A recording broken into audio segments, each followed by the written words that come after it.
Samuel Castanheira, a bola agora é sua, você escolhe o que você quer falar. Bom dia, Giroto, bom dia para todos aí, a todos os ouvintes, é uma alegria estar aqui. Vamos lá, vamos sortear um assunto aí desse... Qualize, joga pra cima aí. As eleições acabam, mas as ações não, né? Saiu cota assim. De gênero aqui. Cota de gênero, assunto interessante.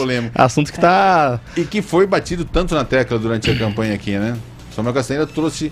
Eu confesso que eu olhava e falei assim, até eu, isso daí não vai dar nada, isso daí não vai dar nada. Tá dando, né? Tá dando. Problema, hein? É um assunto que a gente falou muito aqui, né, na Jovem Pan nesse período de eleições, né? Explicamos o que era, não só para os ouvintes, mas para aqueles que pretendiam e participaram das eleições, estavam participando no caso. A gente falou até antes do período de eleições mesmo, né? Desde a época de filiação a gente falou de cota de gênero, para se preocupar com filiação de mulheres, para fazer a coisa da maneira correta. Então, aqui no Jovem Pan, está recebendo a intimação agora? Vamos fazer um resumo?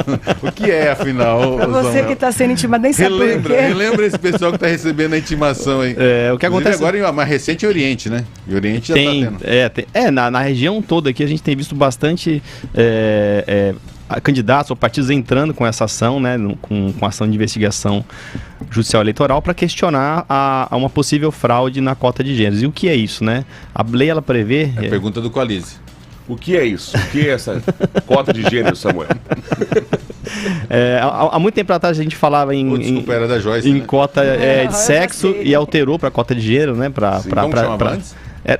A lei falava que teria que ter no mínimo 30% de cada sexo quando você fosse fazer o registro. A gente é machista, porque pode ser invertido também. Isso, pode. No universo de maioria de candidatas mulheres, tem que ter pelo menos 30% de homens. Então, existia essa dúvida, né? Se é só mulheres, que em regra são mulheres, né? Que acabam não participando tão ativamente da política. E existia, então, essa definição de cota de sexo, agora para atualizar, né? Na questão toda, virou cota de gênero. Então, obrigatoriamente, você tem que ter 30% de cada gênero, né? No mínimo, né? Quando você vai fazer o registro de uma chapa de candidatura nas eleições proporcionais, que são para os vereadores. Em resumo, o partido precisa ter 30% de uma cota de gênero. Isso, Para cada de um gênero tem que ter dois do outro, né? Exato.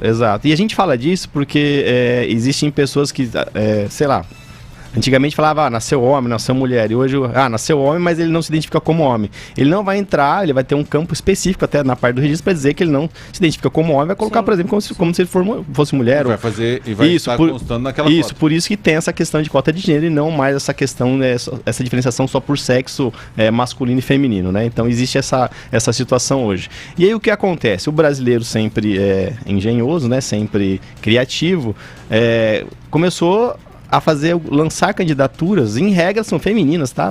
Isso é fato, mas enfim, lançar candidaturas de maneira... que é um universo machista ainda, tá sendo quebrado, mas ainda é um universo machista. A gente tem visto muitas mulheres, em Marília a gente tem o caso da vereadora, a candidata mais votada foi uma mulher, né? Campeã de voto, né? Foi campeã mas pela primeira vez, você vê? Pela primeira vez, 90 anos de Marília, pela primeira vez na história. A gente vê que talvez essa obrigatoriedade que a lei cria, ela vem surtindo um efeito, ainda que de maneira, a passos, né, vagarosos, mas ela surte algum efeito.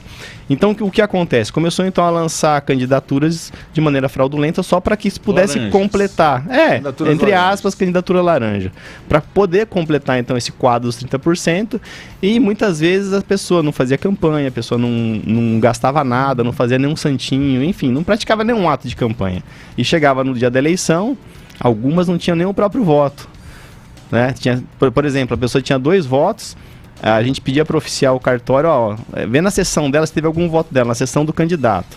Não tinha voto na sessão dela, ou seja, nem ela votou nela mesma, né? Nem a candidata ou o candidato votou nele mesmo. Então, o tribunal começou a observar isso e falou, existe uma situação de fraude e que pode ensejar, então, algumas consequências graves. E o Tribunal Superior Eleitoral sumulou, ele criou uma súmula 73, e ela prevê de maneira objetiva critérios, então, que geram essa procedência numa eventual ação e as consequências disso e quais são os requisitos para que se configure uma fraude, né? E são eles, assim, de maneira resumida. Aquele que teve uma votação inexpressiva... Não precisa resumir não, tá bom o assunto. Pode tá dando audiência, pode alongar. Nem precisa resumir muito, não. Então, a súmula 73 ela prevê aquele tem uma votação pífia, uma votação baixa, inexpressiva, sei lá, 2, 3, 4 votos, isso vai depender também do lugar onde a pessoa é Às vezes candidata. ele tem 2 votos porque ele só teve 2 votos mesmo. Não, se você pegar uma para disfarçar também. Então, né? se você pegar uma cidade muito pequena, às vezes, sei lá, 5 votos não é tão pouco, 8 votos não é tão pouco.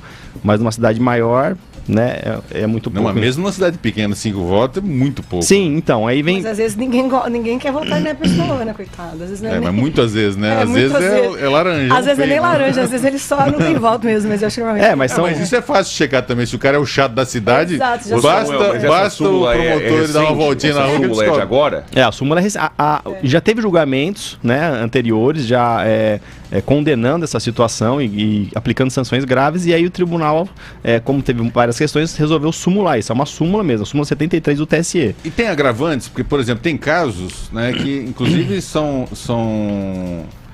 colocados provas, né, de que a pessoa recebeu um benefício financeiro para dar o nome. Para poder fazer isso. Né? Seja licença por ser servidor público, né? Seja uma promessa de ganho financeiro. Sim. Né? Isso é um agravante ou fica só dentro da lei ou acaba tendo um agravante? Na esfera eleitoral propriamente dita, a gente acaba nem desbordando tanto essas questões de consequências mais graves, mas aquele que, por exemplo, que você citou... Pode ir para o crime depois, pode ir para criminal. Crime, improbidade, várias questões podem acontecer. Por exemplo, se você pegar um funcionário público, e ele pede o seu afastamento, continua sendo remunerado por isso, e ele fez isso só por fraude, ele não saiu realmente querendo ser um candidato para cumprir o que a lei prevê, né? Não usou esse...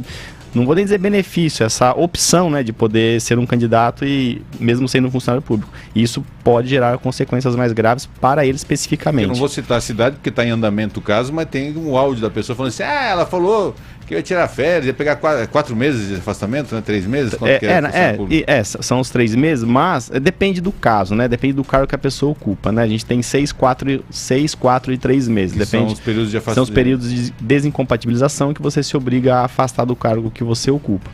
Isso não é só... Isso a pessoa faz chacota com a Lise. Ela falou, eu falei, pode usar. Ainda ela prometeu que eu vou ter uma vantagemzinha de grana lá e ainda vou pegar aí não sei quantos meses de férias.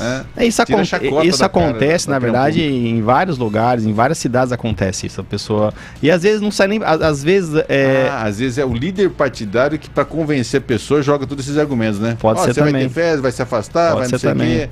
A gente arruma uma graninha pra você gastar na campanha, você não gasta na campanha, você põe no. Faz churrasco. É isso aí.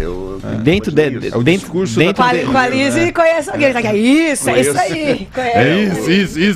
Isso já acontecia. Às vezes a pessoa saía, não era nem para ser candidata, ela saía só para poder participar na campanha, por exemplo, e dava problema também, porque a pessoa, ela saía como candidata só para poder trabalhar na campanha do outro, não só porque ela roubou não só público, pensando, né, em cota, tá? Na questão da cota. Né? É que a questão da cota continuou recebendo o salário do poder público. Sim, e trabalhando numa campanha, por exemplo. Independente da cota. A cota é um outro agravante, porque a fraude, a cota, ela traz... Entendi.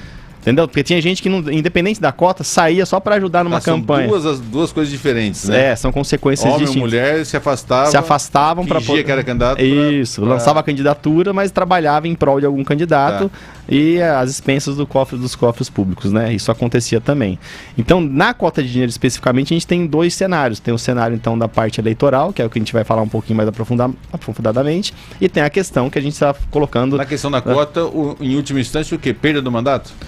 Não, então da cota, falando dos requisitos, então, a gente tem a parte da votação inexpressiva, a gente pega a prestação de contas, uma prestação de contas zerada ou padronizada, que demonstra que a pessoa não teve gastos, não procurou arrecadação, às vezes nem ela pôs nem R$1 dela mesma para tentar fazer alguma coisa, para comprar alguma coisa, né, um adesivo que seja, um santinho, são requisitos que são preenchidos para gerar essa cota. Ou também se gastou muito e teve 0 voto, é sinal que só foi passado o dinheiro para ali, né? Por isso que tem que preencher os 3 requisitos. E o terceiro requisito é a ausência de atos de campanha. Então, muitos deles, dificilmente você vai pegar um candidato que realmente quer ser um candidato, o cara não vai usufruir do máximo que ele pode, ainda que não tenha dinheiro, tem as redes sociais, que é algo que não precisa patrocinar, vamos pensar que é de graça. Nossa. Então, não coloca nem na rede social. Não coloca na rede social. E pior, às vezes faz campanha para outro. na rede social dele. Acontece. Aconteceu na minha cidade. Aconteceu isso em várias Não vou falar cidades. de onde ele é, pra ninguém saber. Então, preenchendo os requisitos, votação inexpressiva, contação de contas zeradas e ausência de ato de campanha, preencher esses 3 requisitos, você está correndo um sério risco de você ter Quais são os 3 principais? votação inexpressiva, Tá. pífia, prestação de conta zerada ou padronizada, né? Não gastou nada. Não gastou nada, aquela coisa bem certinha, assim, R$100 aqui, assim, você vê que é uma coisa maquiada, e ausência de atos de campanha. A pessoa não praticou nenhum ato de campanha, ainda que não tenha gasto dinheiro nenhum. Mas, pô, qual o candidato que é candidato? Às vezes ele não quer o fundo partidário, às vezes ele não Então, quer... mas qual o candidato que você conhece que não colocou no mínimo a foto dele do WhatsApp com o número dele? Existe isso. No mínimo a pessoa fez isso, no mínimo. Não, nem que ele escrever de caneta com o negócio, ele vai colocar ali o número dele. É de graça, as pessoas estão vendo, não precisa gastar nada. Não, né? a graça de ser candidato é colocar o voto em mim, né? Exatamente. Então, por que ser candidato, né? Exatamente. Passar essa vergonha ter- do débito no crédito, mesmo sabendo que você não vai ter Então, voto. dentro desse Fala, vote em contexto, vários partidos, para conseguir alcançar essa cota mínima e de alguma maneira fraudulenta, mas conseguir atingir a legalidade que a lei exige, pegam normalmente mulheres, mas pode ser qualquer gênero, mas pegam mulheres e fazem com que elas... Não, entra aqui. Porque a partir do momento que ela entra, ela valida outros Exato. candidatos. De maneira fraudulenta, porque ela não é uma candidata genuína. Ela não quer ser candidata, ela não está lá para isso. Ela está lá só para preencher essa cota de gênero. E o espírito da lei, obviamente, não é esse, né? É fazer com que as mulheres, de alguma maneira, E qual participem. a consequência final? A consequência é gravíssima. A consequência é gravíssima. Tomara, né? Porque bandidagem isso, né? Derruba o DRAP inteiro. O DRAP é o demonstrativo de atos, de irregularidade de atos partidários. A todos? Eu achei que derrubasse só proporcional. Não, cai todos. Não, cai do proporcional, dos vereadores. Cai a chapa inteira. Então, mas eu achei que, tipo assim, descobriu que um candidato laranja, né? Derruba 2 da chapa. Não, cai a chapa, toda a chapa inteira. a chapa inteira. Destrói tudo. Anula-se todos os votos que essa chapa teve, faz uma retotalização de votos e muda quociente, quer dizer, tem uma mudança drástica dentro dessa zona eleitoral que acontece essa situação. E aquele que participou ativamente, você comprovar que ele participou, porque, por exemplo, às vezes você está num partido político e acontece muito isso, você não sabe o que está acontecendo, você sabe que você é candidato, você tem lá as reuniões lá. Cidade pequena, todo mundo sabe. Não, mas normalmente, duas pessoas vão participar, no mínimo, duas pessoas vão participar ativamente disso. Aquela que é a candidata laranja, vamos dizer assim, e aquela pessoa que convidou ela e planejou tudo isso. No mínimo, duas pessoas. Sim. Então, no mínimo, essas duas pessoas, além de todas essas consequências, vão se tornar inelegíveis. Entendeu? Os demais... Por quanto tempo inelegível? Por 8 anos. Aquele que é laranja não tá nem ligando, porque ele nunca é candidato. Não é, mas eu digo assim... Mas quem Tramosos é o presidente do partido, aí já é cacique, né? Sim, não, e a pessoa que tem que realmente participa ativamente da política, porque pensou nisso até, né? Uma pessoa que não participa nisso nem sabe. É bem escalado. Então, no mínimo, duas pessoas vão sofrer uma consequência de inegibilidade futura. Além de toda a não, além de cair a chapa inteira, retotalização de votos, ou seja, anula-se todos os votos. Se for eleito, vai cair também. Né? Não vai perdurar no cargo. E enfim, são consequências graves, né? Que eu reputo como muito graves. E a gente falou muito disso, Giroto, em época de filiação. Falou, daqui 6 meses tem que estar filiado, presta atenção em cota de gênero, né? Vamos pensar em filiar mulheres que são ativas na política para elas poderem realmente sair. O que é o correto? O correto é o seguinte, se o partido não conseguiu candidatas verdadeiras, né? Ele diminui o número de candidatos na coligação dele, não é isso? Isso, exatamente. E faz o correto. Exato. Se ele não teve a competência de conseguir lideranças que efetivamente querem disputar, querem concorrer, porque têm vontade de participar do processo, eles que reduzam, se não teve competência de conseguir o número correto, reduz o número de candidatos. Isso. Não fazer uma fraude aí para burlar e ainda... normalmente eles correm atrás de servidores públicos já jogando o cano da sereia.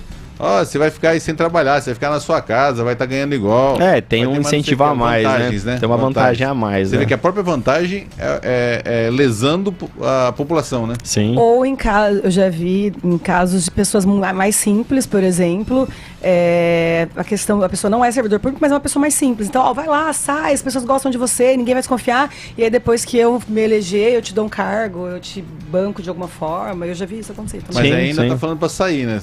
Tá falando pra pessoa porque ela é querida, pra ela ser candidata. Não, né? a migué foi essa, mas na verdade sabia que a pessoa não ia ter voto, mas era por essa questão também, por ser mulher, né, no caso. Mas tem com certeza, acaba... Porque mas isso é muito, tanto pro promotor quanto pro juiz, é muito cristalino, né?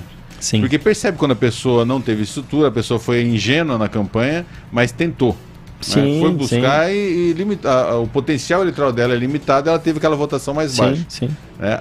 E quando realmente a pessoa não... Nem foi você atrás. não usa nem a própria rede social para colocar lá um post pedindo voto para sua campanha, descarado, né? Tem casos, por isso que tem que acumular os requisitos e analisar com calma. Tem casos que a pessoa, e já aconteceu, e já defendi casos assim, não vou citar nomes, mas que a pessoa realmente saiu como candidata, ela queria sair, o marido teve um problema muito grave, a empresa era só dos dois, por exemplo, e ela não conseguiu fazer campanha nenhuma mesmo, porque teve que cuidar do marido que teve uma cirurgia delicada, ficou 4 meses em casa quase. E acontece mesmo, né? Por isso que tem que ser analisado com muita cautela, mas infelizmente ainda muitas pessoas praticam de maneira dolosa essa fraude. Então, mas essa postura da Justiça Eleitoral, ela é ótima porque nas próximas eleições vão tomar mais cuidado. Sim. Vai inibindo, né? Sim. É como estava em julgamento em 2020, 2022, que acabou julgando mais situações dessa natureza. Agora em 24 vai ter muita ação, acho que tá tendo muita ação na região toda aqui, talvez no Brasil todo, né, eu acho. E acho que nas próximas eleições o pessoal vai estar um pouco mais consciente, mais esperto. Isso que é o legal de uma democracia, né? Porque todos se fiscalizam, né? Sim. Então o que acontece? O adversário percebe e ele próprio vai lá e denuncia. Sim. Porque ele vai derrubar a chapa inteira do adversário dele. Sim. Se ele consegue provar aquilo lá, ele derruba a chapa inteira, muda o quociente, muda até a representatividade da própria Câmara, né? Muda completamente. Faz justiça, né? Sim. Então, e você vai estar você não vier na retrospectiva, você vai estar na perspectiva, né? Vamos, tamo junto aí. O Samuel, na verdade, ele tá em todos. Quem não tá na retrospectiva... Ele não tem escolha. Vem na A perspectiva que é janeiro. Não, o Samuel não tem escolha, né, Samuel? A perspectiva, em 2025, nós vamos até julho. Sabe o que é legal? Para você que achou que o especialista em direito eleitoral não trabalhava após a eleição, ele continua trabalhando. Não, é bem colocado essa questão. As pessoas acham que o advogado trabalha só na eleição. É igual Papai Noel, só vem da Lapônia, no presente e volta pra Lapônia. A gente começa um ano antes e agora tem ação que vai correr até o ano que vem seguramente. Esse tipo de ação, ela entra então, e a qualquer momento, por exemplo, em março do ano que vem, é feita a recontagem das consequências. A pessoa... Quanto tempo um processo desse aí, Samuel? A última ação eleitoral que pode ser entrar chama-se AIME, que é ação de impugnação na eletiva, até 15 dias após a diplomação. Né? E a penúltima, que é a AIGE, que é a mais comum para esses casos, é até a diplomação. Se eu não me engano, em Marília é dia 18 a diplomação, 18. Né? Já marcou lá, né? Na quarta-feira, eu acho. Então, esse tipo de ação, não só questionando cota de gênero, mas questionando várias coisas, questionando prestação de contas, gastos irregulares, tudo isso, até o dia da diplomação. 15 dias da diplomação ou até a diplomação? Não, até a diplomação AIGE, que é a ação de investigação judicial eleitoral. E aí a última ação eleitoral possível é 15 dias após a diplomação, que aí vai dar em janeiro, tem que ver a data mais ou menos que dá em janeiro. Então o calendário ainda prossegue. Mas a pessoa entra com uma ação hoje, vai instruir esse processo, vai julgar aqui na comarca só o começo do ano que vem, vai pro tribunal, do tribunal vai pro Tribunal Superior Eleitoral, então a gente vai trabalhando, faz sustentação oral, vai pra Brasília. Hoje, graças a Deus, faz muito por vídeo, mas se for um caso assim, você tem que entregar memoriais. Enfim, a gente trabalha. Samuel vai continuar trabalhando uns 4 anos de a gente trabalha. Quando estiver acabando, já entra o calendário da próxima eleição. Exatamente. Isso que eu falar, 4 anos, o Samuel vai estar ali. Exatamente isso. Obrigado, doutor Samuel Castanheira. Imagina, eu que agradeço mais ou menos o convite, viu? Bom dia a todos. Obrigado, Samuel, mais uma vez.